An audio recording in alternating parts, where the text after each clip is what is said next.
Yeah, it kind of leads into the next one, Chad. I think we all have adjusted to all this, whether it's the portal, NIL. Talk about just how that's really changed, kind of what we do, but also just it feels like there's 5 or 6 teams, Chad, that are going to be in there every year. That yeah, hey, they're going to do really well in the portal.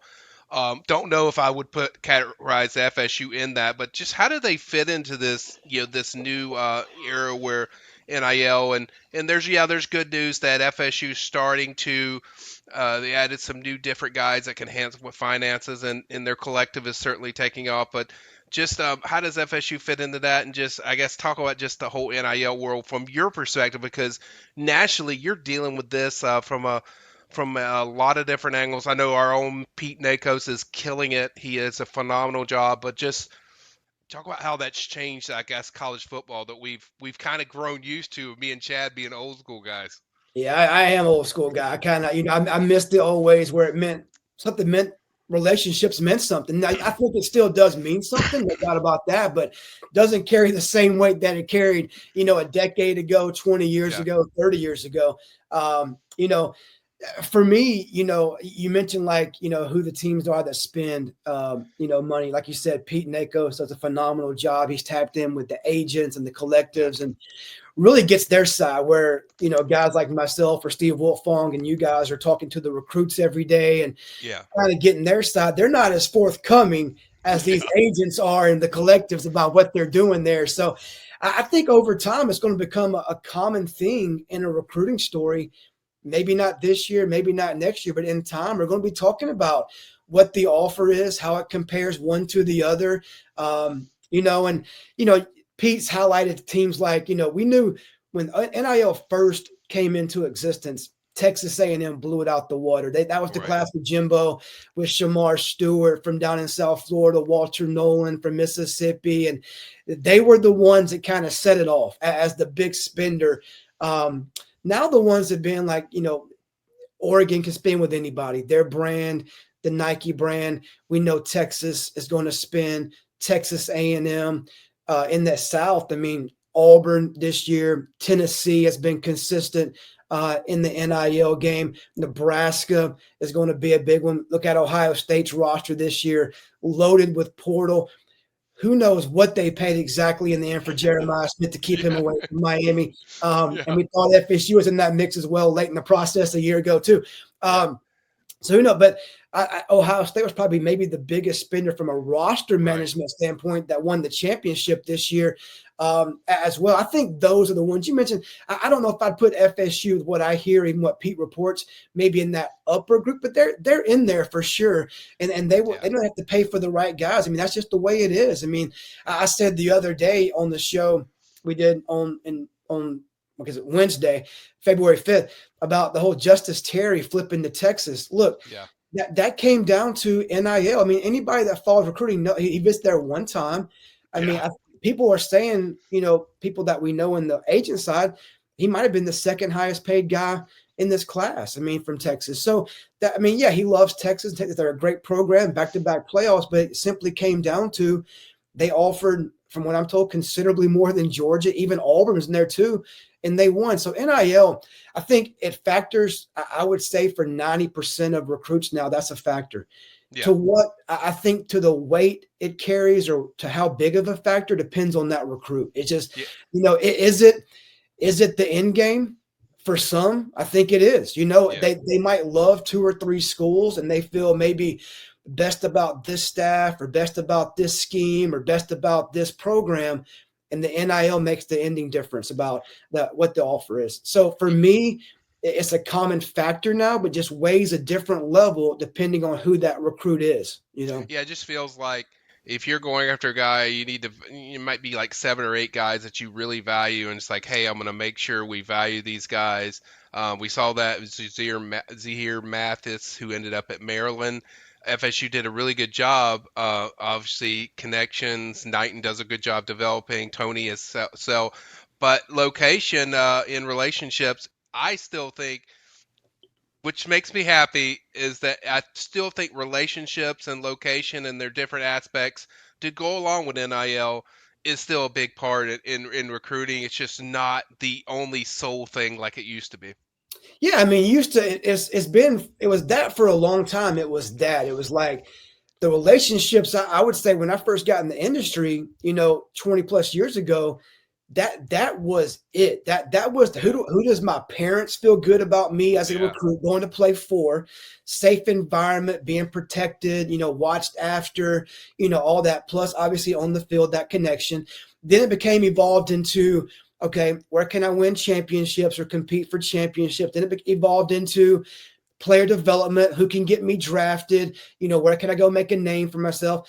Then it becomes into NIL where you combine all that player development, fit in the scheme, relationships, comfortability, all that kind of stuff. But then, and the trump card is again, NIL. Hey, we can offer you this. yeah, And like Pete says, man, it's not just money.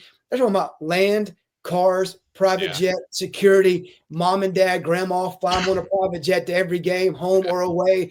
I mean, it's crazy. And the crazy thing for me on this is, I talked to some agents too, and it's, you don't know what is 100% factual coming from the yes, agent because they're still agents. They're still trying to work to build their brand, yeah, their name, create their brand in the news as well. So, what is 100% accurate that they're saying that, hey, I've got my guy this kind of offer, or they're going back and forth with these two or three offers? hmm, Is that right? I mean, because we see that's in pro sports too, NFL, Major League Baseball, NBA.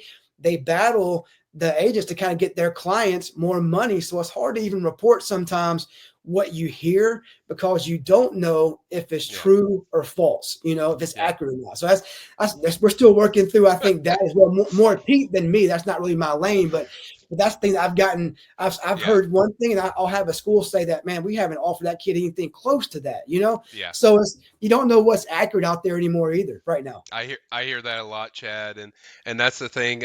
We saw Texas Tech really surge. They just came out of nowhere in the Oh yeah. NIL part, and they did a lot of nice things. And then we've seen different schools. How much did that? I mean, closing this NIL thing, how much does that brand of FSU carry weight in say an NIL or portal perspective? More so portal for you, but just it feels like that brand. There's a lot of buzz now with FSU with this new staff. Because anytime you add new staff, there's an excitement level that just really increases. But how much does that brand still sell for FSU, you think? Yeah, I think the brand still sells. Just again, just not what it once did. I think for FSU really or anyone. I mean, Hmm. just because the NIL can trump that brand. Yes, Florida State has a history and tradition, and they, all of that, and that still resonates for sure with a lot of recruits, and they can still sell that at Florida State. Or if you're Alabama, you have the history, and all that. Nebraska has history. But in the end, I think, yes, that's a selling point, and kids will listen. They want to learn. But in the end, it just comes down to that green, man, that those dollar bills, Yeah, those kids are just that cash flow. And that, I mean, again, I'm not putting everyone into that group, but right. that's just the reality of college football now, or college sports in general, basketball and stuff too. Yeah. Um, it's about the NIL, not just about signing, but when you get on campus, what can you do? If I do this, can I get more? Can you set me up in commercials or these Yeah. kind of deals on billboards, or what else can you do? It's never enough. It's not just the signing for signing day. It's how about this? What Yeah. about that? Because if you don't do that, they're going to be in that portal so fast. And that's where, I do miss where Yeah. the colleges don't have real leverage or control. The players have control right now, Hmm. and if they don't give in, whether it's the coaching staff or the collective on campus don't give in, those guys can threaten to leave at any time.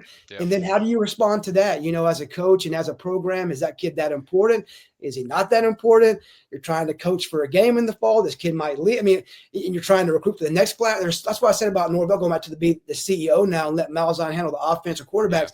It allows him to be involved, I think, and have this more hands-on and all the things like that I think can help Florida State, stabilize and not have a year like last year. Yeah. And then lastly, the point that you do love, 2026 recruiting. I think everyone already knows Brady left. Brady Smajdel left to decommitted. That's not going to happen, so he's probably going to end up elsewhere. But they're looking for a 2026 quarterback. There's three guys they offer: Keyshawn Henderson, Landon Duckworth, and then Bentley is another one. When you look at those three, which one do you feel, I guess, is the best? That FSU has the best shot with? I tend to lean towards Landon because there's a strong connection with Gus, and we've seen what Gus does recruiting wise. But I guess you talk about that quarterback position for them. Seems to me Landon kind of fits everything that they like. Yeah, no, I would agree with you there. I mean, obviously, Bo Bentley is a hot name coming off his week in San Antonio at the Navy Yeah, All American Bowl. I was out there, and he could spin it. Like, look, he's not the biggest kid and all that, but he's big enough. He's got a great arm. He's a state champion. Keyshawn Henderson, the whole raccoon hat and all that. He's to me, he's probably maybe the most fascinating player right now in this class I because agree. of all the offers he's gotten. He's probably a five-star talent. It could be probably a five-star receiver. His quarterback game improved dramatically over the last 12 months or so. He wants to play quarterback. He's in Houston, Texas, a hotbed of talent in Yeah, this country. He's committed to the University of Houston. That's what makes it so much fun because right now he's saying all the right things. I mean, he's not taking visits. He's been only to Houston. yeah, But he will, I'm telling you, he will take visits. But it's going to be interesting who gets him on campus. So, with all that said, I think, like you said, Duckworth is probably the most logical pick here as far yeah, as who Florida has the best chance with. He's from Alabama. Gus coached there. He knows all about Cam Newton and Auburn football when Gus was there. Landon was one time committed to South Carolina. He knows a lot about the recruiting process. He's being pursued by some powers like Georgia now, Ole Miss, other schools are in the mix too, and I think he's going to take things slowly, but he does know he's been to UCF. He had a teammate, committed there in Jamarian right. Gordon at one time to Gus Malzahn and that staff. And so he's got some familiarity with, Gus, Coach Harris, even probably Coach Hands. They've crossed paths at different times in Orlando and stuff like that. So I do think FSU will get Duckworth on campus, will become a player in Yeah, his recruitment. He definitely knows a lot about Gus Malzahn and kind of what he does offensively and with quarterbacks. yeah. And to It, Go ahead, I'll Matt. say what to add on the Duckworth out of these three, I think is the only one that's already been to FSU or visited because he was at a camp 2 years ago at FSU over the summer. It was my Hmm. first summer working the beat, and he was at the camp, so he's already kind of been coached by Tokars a little bit and gotten to see that style as well. So that's just another advantage FSU has when you look at those three guys. Yeah, no doubt. And then we know 2026 class, they already got a really big commitment. I feel, Chad and Amari Clemens. I know you guys are high on them. I'm very high on 'em from Mariana, actually, where my grandparents were born and from. But overall, just talk about some targets that you feel like FSU is kind of either a major player in, or maybe some guys that really stand out to you with FSU. I mean, let's just stay local. I mean, you mentioned like that he's a panhandle kid basically, Hmm. and Ty Lee was that, as well. I mean, FSU in the old days under Bowden, you offer those guys, they come, because they're hometown guys. They grew up, Florida State fans. I mean, you got Caden Hall, right there in the panhandle who Yeah. grew up watching Florida State, following Florida State. He's been to Tallahassee numerous times. I think he's high on him. We know Florida State's very high on him, as other national programs are. He's an elite safety in this 2026 class from the Pensacola area. I think FSU will be a player in his race until he makes that decision for sure. And then a guy like Trenton Henderson, also in Pensacola, Hmm. an elite, edge rush guy right there, Pensacola Catholic. I mean, has all the national offers, an elite guy that could be potentially maybe even five-star for us at On3 down the road. I mean, he's up there for us. And Yeah. FSU again. He's been there. He knows the people. He's getting to know the new staff on defensive side now.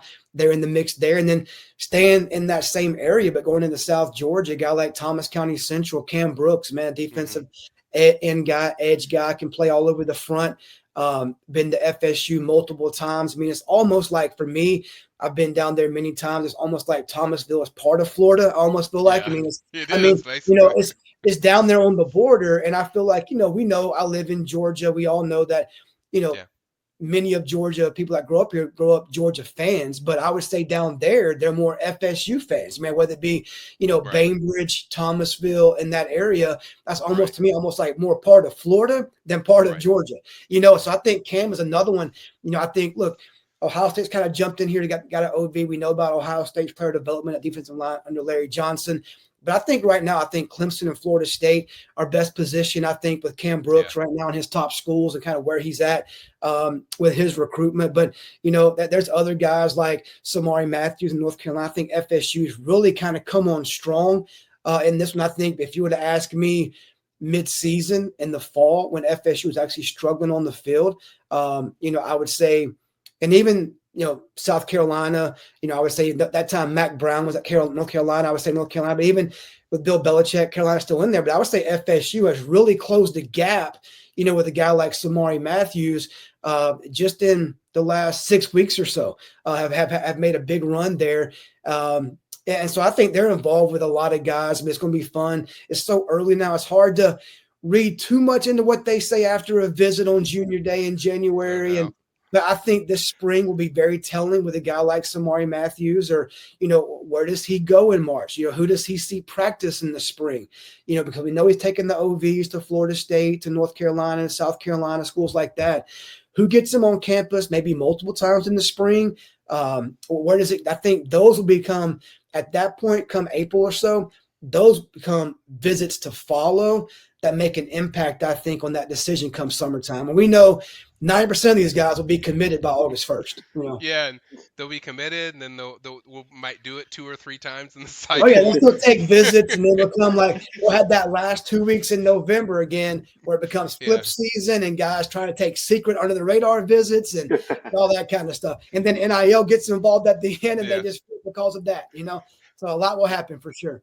Yeah, I think the most intriguing position for me, Chad, and they've recruited a lot of guys at this position is linebacker, because Tony White is a former linebackers coach. I think JP is going to be kind of moving from defensive end to linebackers coach, and that's the most intriguing. I think Isaiah Williams is certainly one. I guess talk about some linebackers, because there's a lot of linebackers that it feels like there's a different buzz with linebacker recruiting compared to what it was. It feels like there's a lot of guys that now want to look at FSU because of the principles that Tony White runs with linebackers, since they're so before linebackers like, hey, you just make tackles and do that. But his linebackers are more blitz, come up the edge, do a lot of different things that are more almost like defensive ends. But I guess talk about just that, their linebacker recruiting.